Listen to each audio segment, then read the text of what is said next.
What's up, Shawtimers? I am Shodel Harty Tabaldo Pilapil. You can just call me Shodi or Shodiwap at naniniwala ako that every generation deserves financial freedom.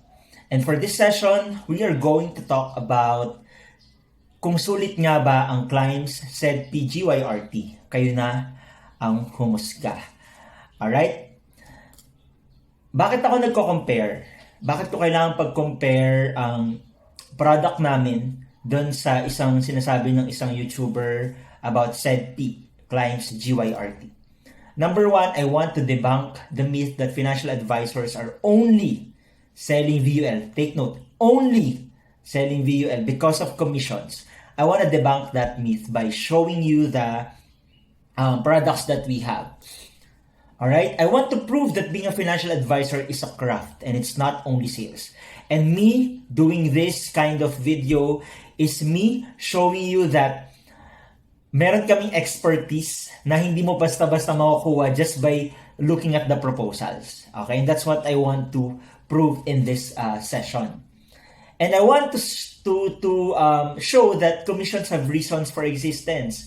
Kasi hindi naman porket may commissions kami, pineperahan lang namin yung mga clients. We are being given commissions because we're studying, di ba? We're customizing.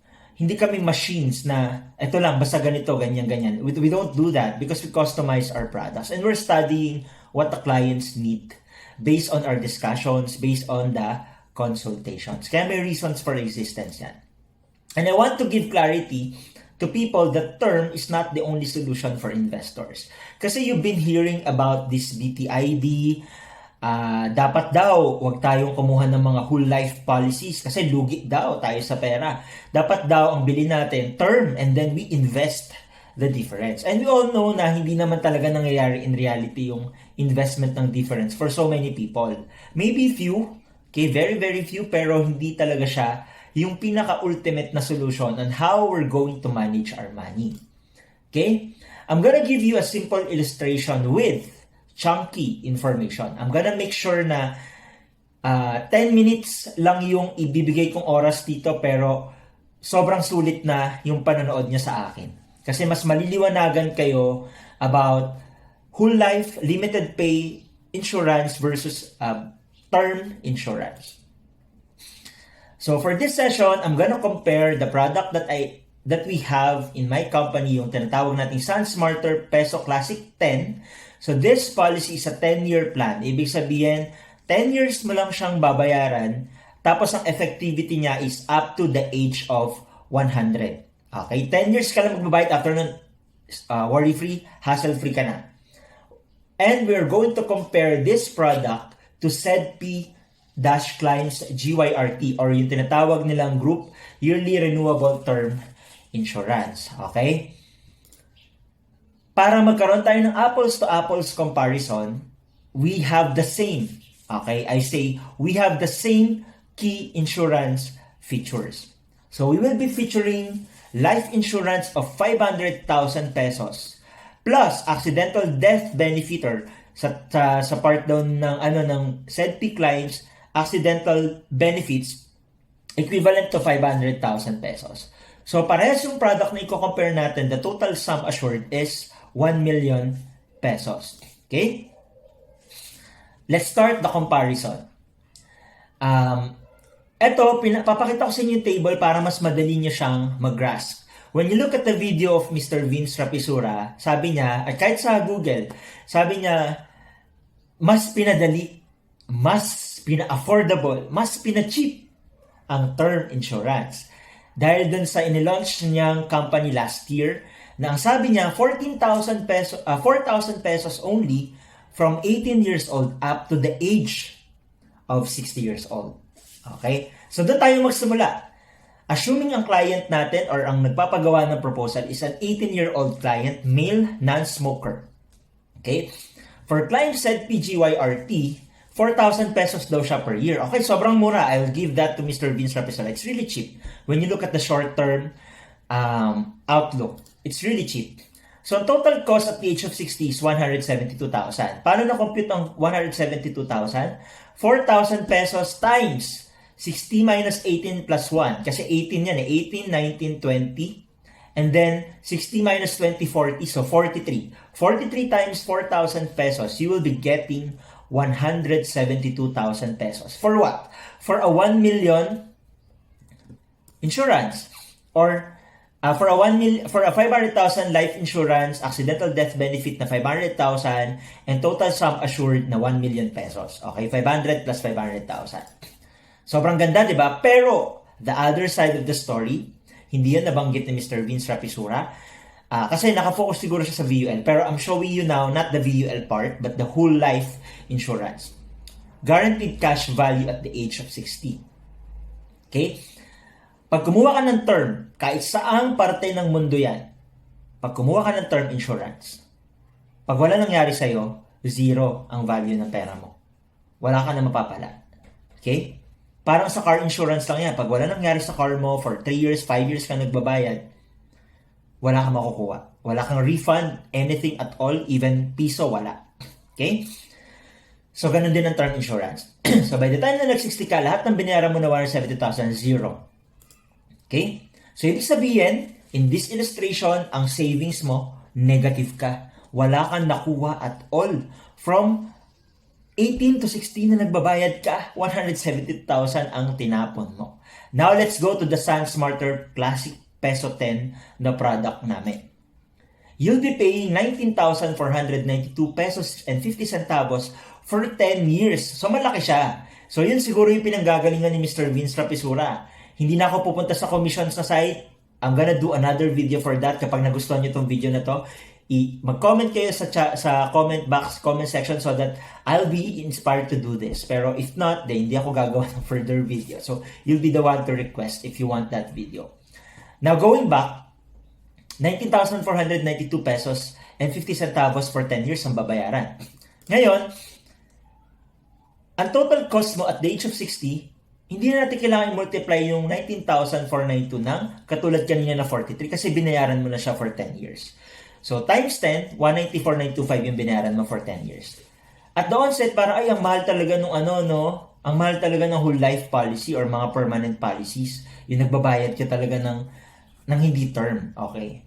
But, ito yung wala sa story, wala sa picture ng any of the videos that Vince Rapisura is sharing you guys. Meron tayong tinatawag na guaranteed cash value. Ano ibig sabihin yan? The moment na sinabi mo sa ahente mo, sabihin mo, uy, Shodi, magwi-withdraw na ako, hindi ko na kailangan ng insurance mo kasi sobrang yaman ko na. Pag term insurance nun, wala ka makukuha. Cancelled lang, o wala na, di cancelled lang, move on.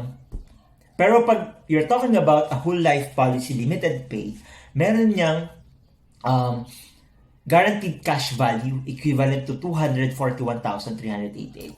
So in a way, you've saved a lot. You've saved 46,463 pesos. Dito nagtapon ka ng 172,000 from the time na nag-start ka ng 18 years old ka. Tapos, dito, nakasave ka ng 46,463. So, who does it better? Who does it best? So, yung sinasabi mo na difference, buy, term, invest the difference. Difference ng 194 versus 172,000, that's around 20 plus thousand, 22,000. Sure ka ba na makakapag-generate ka ng 46,463 by the time na mag-60 ka? It's not sure. Right? At least dito, hindi lang 46,000 matatanggap mo, but 241,388. Money back mo na 194 plus the gain of 46,463 pesos. Again, I would like to emphasize, Sun Smarter Classic Peso 10, 10 years mo lang siyang babayaran, pero ang coverage mo until the age of 100. This one, magbabayad ka until the age of 60. Yes, mura siya. Mura siya pag tinignan mo ng yearly, pero in the long run, mas mahal siya. Alright? So din, 18 years old yung pinag-uusapan. Siyempre, baka mas mura talaga pag ito yung individual insurance policy. Sige, I heard you. Let's now go to the 30-year-old male non-smoker. Yan. So medyo, kumbaga, mas mapapamahal na yung premium, di ba? Okay, so, for CLIMBS-SEDPI, 4,000 pesos per year pa din siya.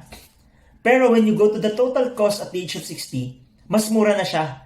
Kasi mas konti na yung coverage years, di ba? Ang coverage years mo na lang is 31 years. 30 plus 60 minus 30, that's 30 plus 1. So 31 times 4, ang total cost mo until the age of 60 is 124,000 pesos. But, again and again, ang guaranteed cash value at the age of 60 mo, zero. Nada. Wala kang makukuha at all. So, yung 124,000 pesos mo, hindi mo siya savings, tinapon mo na siya para siyang car insurance. Now, let's go to the side of Sun Smarter Classic Peso 10. Okay?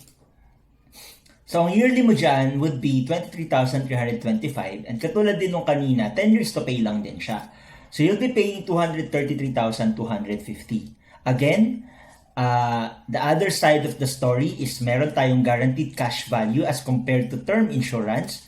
So, for this one, it's the same as kanina na 241,388 ang guaranteed cash value mo at the age of 60.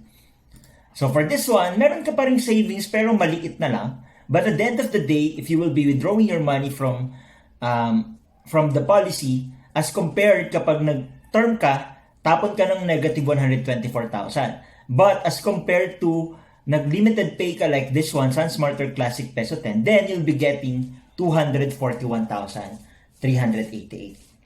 Okay? Sabihin niyo na naman, paano 30 lang yan? Let's go higher age. Okay, fine. Let's talk about 50 years old. Alright, for a 50-year-old, same pa din daw yung sa CLIMBS-SEDPI or SEDPI. It's still 4,000 pesos per year but only for 11 years na lang. So, 4,000 times 11, 44,000 pesos yung babayaran mo for 10 years. 11 years. Again, wala kang guaranteed cash value kapag term insurance ang kinuha mo. So, you will only be getting zero and because of that, you have a negative savings of 44,000 pesos when you go to the route of term insurance. Now, let's go to the Sun Smarter Classic Peso 10. Ayan, mahal na naman, no? So, lang mahal, 34,237.5. Bakit ako mag-whole life limited policy? Unang-una, hindi namin kasalanan bilang ahente na late ka nang kumuha ng insurance. Dapat alam mo na yan as early as possible. Number 2, yes, it's really expensive kung titingnan mo lang yung 11-year na term na yon. Okay, so for this one, yes, potentially panalo yung kay Mr. Vince Rapisura. But, okay, when you go to the route of limited whole life policy again until the age of 100 na to pag nabayaran mo siya, this one terminates at the age of 60. After that, wala na. Hindi ka na insured. So, dapat ang challenge dito sa BTID, the moment na ma-reach mo na yung age na hindi ka na insurable, dapat marami ka ng pera. Dapat milyonaryo ka na. Kaya ka nga kumukuha pa lang ng policy by the time na 50 years old ka. Wala ka pang policies before. Kaya kumuha kasi feeling mo wala kang pangbayad sa estate mo, di ba? Or you want to add more money kapag may nangyari sa'yo, di ba? So that's why, for this one, ang guaranteed cash value mo at the age of 60, syempre, mababa pa. Kasi 11 years ka pa lang, 10 years ka lang nagbayad, tapos 1 year pa lang kakatapos nung payment period mo. So for this one, talo. Okay, I would give this to Mr. Vince Rapisura. Okay, panalo si Mr. Vince Rapisura, fine. No problem at all. We lost by 149,265. However, you're missing again another point. Kasi we're talking about until the age of 100. So, ito, until 60 lang siya. Sobrang short kasi ng period, di ba? 11 years lang yung period. Now, let's jump to the 80th year. May guaranteed cash value kapag umabot ka ng 80 years old when you talk about Sun Smarter Classic Peso 10. By that age, ang guaranteed cash value mo na if ever na gusto mo na mag-pull out from the policy is 383,525 pesos. Okay? So for this one, meron ka ng gain na 41,150. So from the loss na 44,000, mag-wait ka lang na a little bit longer, you'll be having so much more than the 44,000. Okay? Not to mention, kapag na-reach mo ang 100, okay, yung guaranteed cash value mo dito will be around 500,000 pesos. Okay? Again, guys, when you're getting a whole life policy with a limited pay feature like this one, 10 years to pay until the age of 100 ang coverage mo, meron niyang insurance, meron niyang dividends. May dividendo yan. Okay? So, bukod dito sa guaranteed, yung mga binanggit ko kanina, guaranteed yon, hindi to VUL na hindi guaranteed. Guaranteed yung cash value na yan. Bukod doon, may dividends. Okay? So, depende rin sa policy mo kung mag-upgrade ka ng a little bit higher, meron tayong mga guaranteed endowment. Okay, may mga endowment na yung iba 8%, meron kami 8%, meron kami 6%. So it really depends on ano yung kinukuha mo. So guys, I apologize. Sabi ko 10 tawag nito, 10 minutes lang siya pero medyo sumobra tayo, but I hope you're enjoying this session. Okay? Teka lang.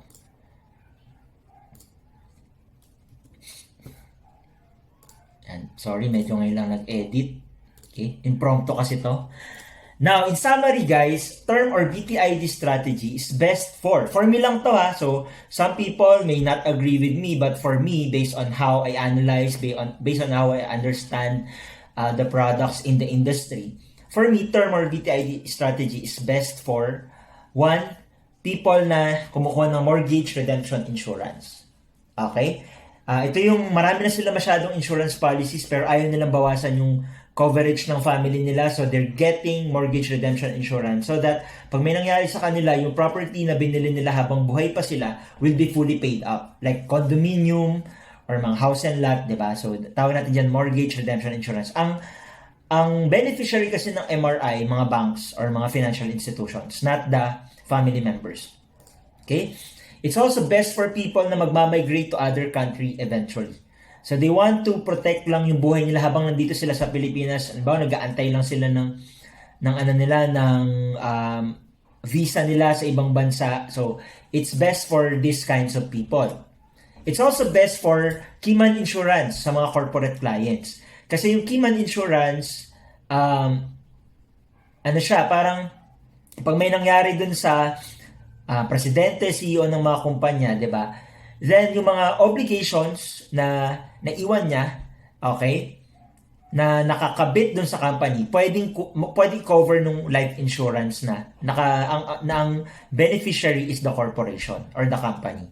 Yan, so keyman insurance. Syempre term lang yan kasi you don't expect any employee naman to stay whole life, 'di ba? So kung gagawa ka ng statistics sa dami-dami na nagtatrabaho, hindi naman lahat yan nagstay sa company for long, 'di ba? It's also best for employees, yan. Katulad din ng keyman insurance. So, yan. And for me, whole life strategy is best for long-term oriented investors. Kasi as you can see naman, di ba, kanina, in the long run, panalo ka pa din naman talaga. Pag long-term or permanent life insurance or whole life insurance yung kinuha mo. Okay? Luging-lugi ka kapag term ang kinuha mo. It's also best for safety and security, di ba? If you want to get a milestone, like for example, ayaw mo na may binabayaran ka after 10 years, then it's good for you. Kasi 10 years lang yung policy mo. Unlike you're paying, yes, lower amount na 4,000 pesos, pero you'll be paying until the age of 60. So it really depends on how you're viewing your money management. And it's a value for money insurance. Nakita nyo naman na kanina na you just have to stay long sa policy mo, you just have to stay invested dun sa policy mo, then wala tayong magiging problema. And lastly, there's no one fixed solution.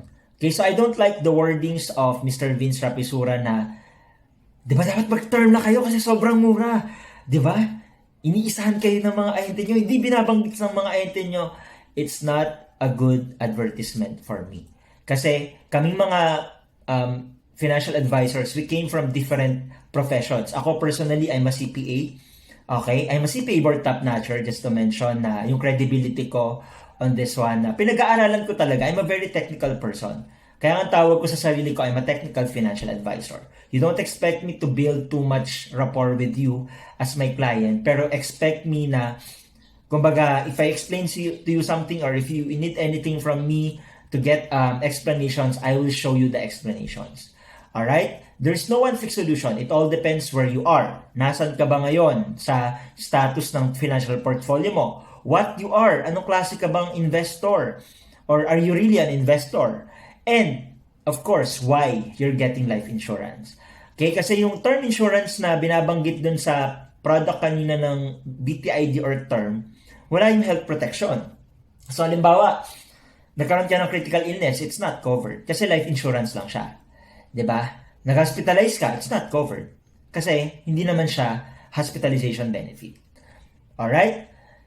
And to answer, sulit nga ba ang CLIMBS-SEDPI GYRT? Kayo na ang humusga. Okay? I visited yung YouTube video ni Mr. Vince Rapisura. Ang dami doon mga comments, sabi nila, galit na naman daw yung mga financial advisors, may mga bitter na naman daw na mga financial advisors. And for me, there's a valid reason why financial advisors are reacting. Kasi some of the information that are being mentioned by Mr. Vince Rapisura, hindi totoo. Okay? So ito na lang masasabi ko, final words from me. Kapag may problema ka sa health mo, go to a doctor. Kapag may gusto kang ipatayong bahay, go to an engineer and architecture talaga, and an architect. Okay? Ano pa ba mga professions? If you want to learn about the vaccinations, go to the scientist. Diba? If you want to know about taxes, accounting, and business matters, go to CPAs and business professionals. And if you want to know more about insurance, go to the insurance practitioners. And not to the naysayers, not to the people outside of the industry. Okay? Kasi it's about time you treat us insurance agents as professionals. You treat us as people deserving of professional fees. Kasi we're doing our part.